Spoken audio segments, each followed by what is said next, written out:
This is Jeff Standridge, and this is the Innovation Junkies podcast. If you want to drastically improve your business, learn proven growth strategies, and generate sustained results for your organization, you've come to the right place.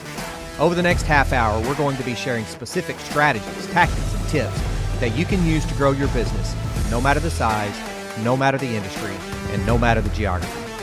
Weekly, we'll bring in a top mover and shaker, someone who's done something unbelievable with his or her business, and we'll dig deep. We'll uncover specific strategies, tactics, and tools that they've used to help you achieve your business goals. Welcome to the Innovation Junkies podcast.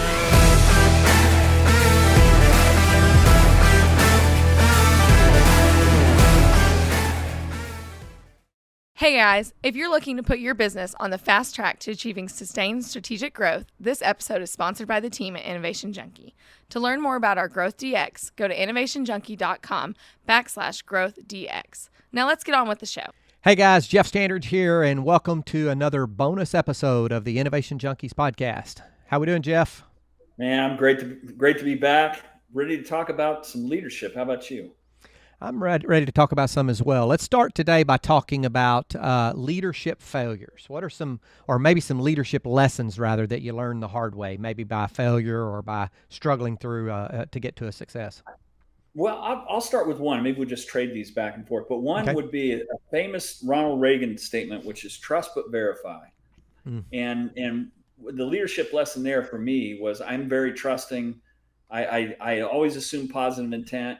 I believe that people have the best intentions, but as a leader, you still have to verify. Occasionally you have to take a deep dive. You have to hold people accountable, not micromanage, but trust but verify is a good leadership lesson. Trust people, make sure you're involved enough with what they do that you understand that they're doing the right thing and that they're really embodying the culture of integrity that you want within your organization. So trust but verify would be one for me. And I assume that works with people, but it also works with assumptions and maybe with initial impressions that you may get about a person or a thing or a situation or what have you. Absolutely. First impressions are very important, but the ongoing impression and what you learn, sometimes first impression will get you into the cliche of not judging a book by their cover. Sometimes there's more context and more understanding there. So digging a little deeper is helpful. Yep, for sure. I would say one that I have. You actually brought forth a Ronald Reagan quote. I'll bring forth a Henry Kissinger quote. Interestingly, you got to use his voice though. Yeah, I don't know if I can do that. Yeah, I don't know if I can do that. But effectively, I boil it down to, well, let me just tell you the quote, and then I'll boil it down. He once said, "Competing pressures tempt one to believe that an issue deferred is a problem avoided, when in reality it is a crisis invited." And so I kind of boil that down to don't create a crisis by putting off the inevitable, whether that is a personnel decision that needs to be made, whether that's killing a project that's been deeply invested into, whether that's firing a client, whatever it is. Competing pressures would tempt you to believe that if you just defer it, you're avoiding it, when in reality you're inviting a crisis. So don't put off a crisis by avoiding or putting off the inevitable.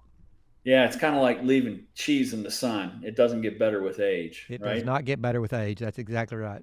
No doubt about it. We had a podcast guest who one time talked about it doesn't get better with age. It just gets smelly or something. Oh, do you remember that? That's right. I need to go back and listen to that one because it was a good one. What's another one? Here's another one too, for me anyway. And I think this is something that we don't really see enough of, and I won't get into the political scene, but most team failures that occur are a function of poor leadership. It's rarely about the team. Most teams, individual contributors, have the best of intentions. When you see teams fail to perform, it's typically one answer, and that's the person or the people that are leading. It's their failure. Yeah. Failure to train, failure to recruit, failure to have people in the right seats. That's one that I've personally experienced. I've been on all sides of that. I've done that myself. Wrong people, wrong seats. And I've also been on the other side of it, where we've seen that regardless of the best efforts of the team, if you have poor leadership, you're probably not going to be successful. Yeah, no, I agree with you. That's right. We always talk about leaders should take the blame and share the credit, right? If a failure happens, the leader should step up and say, that's my fault. And when there's credit to be had, that should be disseminated among team members. Absolutely. Yeah, your team will run through fire and move mountains for you if you pass along the credit when things go well and take the blame when they don't. Yeah. What else you got? What have you Well, seen? I've got one that's never hire anyone that you can't fire. And I've kind of expanded that a little bit. Don't hire anyone you can't coach, discipline, or fire. And what I mean by that is, particularly in small companies, we want to hire our friends. We want to hire people that we're familiar with. We want to hire people that might even be within the family circle. But the point at which we hire them and that employer/employee relationship exists, the nature of the personal relationship will never be the same as it relates to work. And so clarifying on the front end when they are the right person for the job and you do need to bring them into the company, obviously separating the direct reporting from you to the degree possible is critical. But having clarity on the front end that you will step up to addressing any issues. There will be times when difficult conversations have to be had. It's not personal, it's about business, and establishing those on the front end. And if you can't get to that level of clarification on the front end, just don't do it. Don't do it. It will end badly. Yeah, absolutely. And I've got one more that I'll throw out there, and it's oftentimes not overlooked. And this is, I've reflected back on the time that I spent at the Naval Academy in the military. And there was a guy that sang a song, oddly enough, as part of one of our events where he said, it's tough to be a follower in a leadership school. And the message was, in order to ultimately be a good leader, you have to understand how to be a good follower. And it doesn't mean that you're supposed to be an automaton that's just an order taker. It just means that you're there in some ways to make that leader successful and make their job easier. And if you align yourself that way, you're really managing in both directions. You're managing up and you're helping that leader be more successful. You might not like their style. You might not like their approach.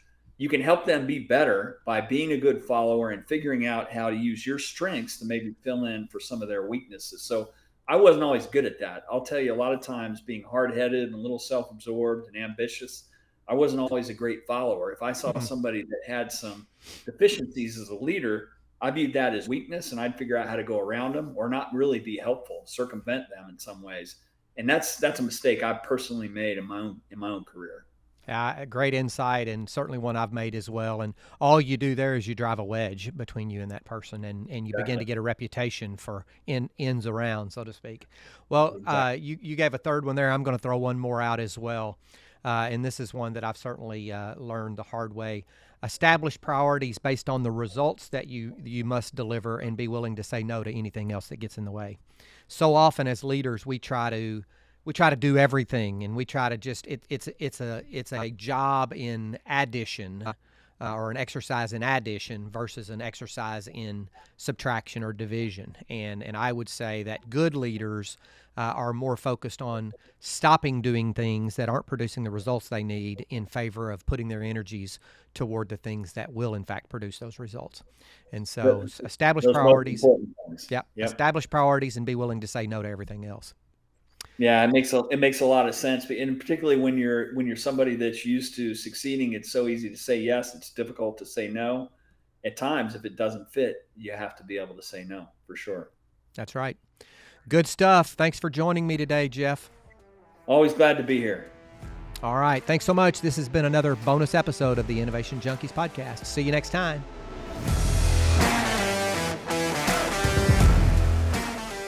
Hey folks, this is Jeff Amrine. We want to thank you for tuning in. We sincerely appreciate your time. If you're enjoying the Innovation Junkies podcast, please do us a huge favor. Click the subscribe button right now and please leave us a review. It would mean the world to both of us. And don't forget to share us on social media.